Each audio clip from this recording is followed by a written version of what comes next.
ফটোৰ বাবে মঞ্চৰ সন্মুখত যিসকল অতিথি উপবিষ্ট হৈ আছে তেওঁলোককো মই মঞ্চলৈ আমন্ত্ৰণ কৰিছোঁ এখনি গ্ৰুপ ফটো।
অসম ডাউনটাউন বিশ্ববিদ্যালয়ে যি বসন্ত উৎসৱ আয়োজন কৰিছে আজি এই অনুষ্ঠানত আউনীআটী সত্ৰৰ তৰফেও আমি ভাগ ল'বলৈ পাই অংশ ল'বলৈ পাই কৃতাৰ্থ মানিছোঁ গৌৰৱবোধ কৰিছোঁ। প্ৰকৃতাৰ্থত ক'বলৈ গ'লে বহু শিক্ষানুষ্ঠান আছে, সকলো শিক্ষানুষ্ঠানৰ উদ্দেশ্য শিক্ষা দান কৰা, জ্ঞান দান কৰা, কিন্তু তাৰ ভিতৰতে বহু বিশ্ববিদ্যালয়ে সাংস্কৃতিক পৰিৱেশটো ৰক্ষা কৰে।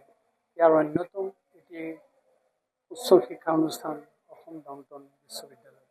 তেখেতসকলে অসমৰ বাহিৰৰ ভাৰতৰ বাহিৰৰ বিভিন্ন ছাত্ৰ ছাত্ৰীক ইয়াত সমবেত কৰি যিদৰে শিক্ষা দিছে আৰু এয়াই হৈছে আচলতে আমাৰ কাৰণে এক দৃষ্টান্তমূলক আদৰ্শ।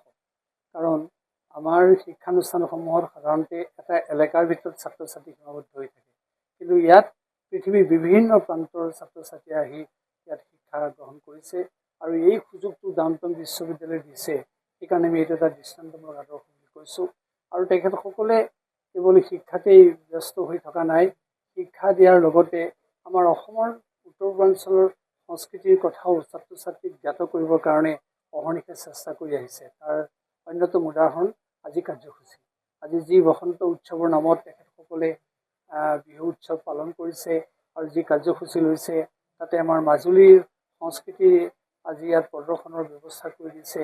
গতিকে এইটোৱেদি আমি ভাবোঁ যে আমাৰ বাহিৰৰ লোকসকলকো অসমৰ সমৃদ্ধ সংস্কৃতিৰ বাৰ্তা দিবলৈ সমৰ্থ হ'ব।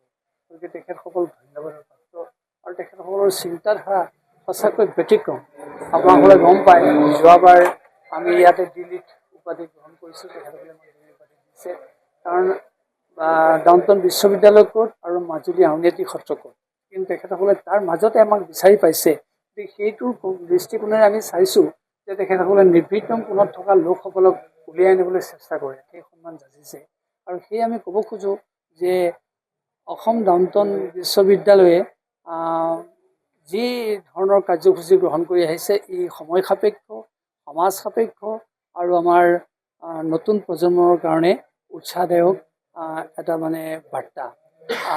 আমাৰ আজি যি কৃষ্টি বৰঘৰ মাজুলী আমি ইয়াত প্ৰদৰ্শন কৰিলোঁ, আচলতে আপোনালোকে সকলোৱে জানে এজন পৰ্যটকে যদি অসমৰ কোনো এটা স্থানলৈ যায় তাৰ এটা স্থানৰ পৰিচয় পায়, কিন্তু মাজুলীলৈ যদি যায় গোটেই অসমৰ সামগ্ৰিক পৰিচয়টো লাভ কৰে। কাৰণ মাজুলীয়ে অসমীয়া জাতিক প্ৰতিনিধিত্ব কৰিছে আৰু সংস্কৃতিক প্ৰতিনিধিত্ব কৰিছে।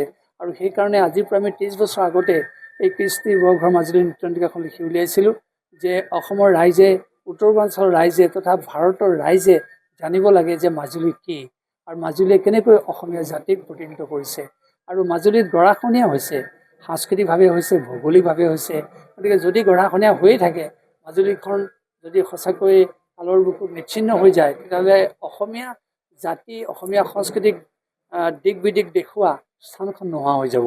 সেইকাৰণে আমি সদায় ভাবোঁ Majuli is the backbone of Assamese society and Majuli is the biggest river island in the world.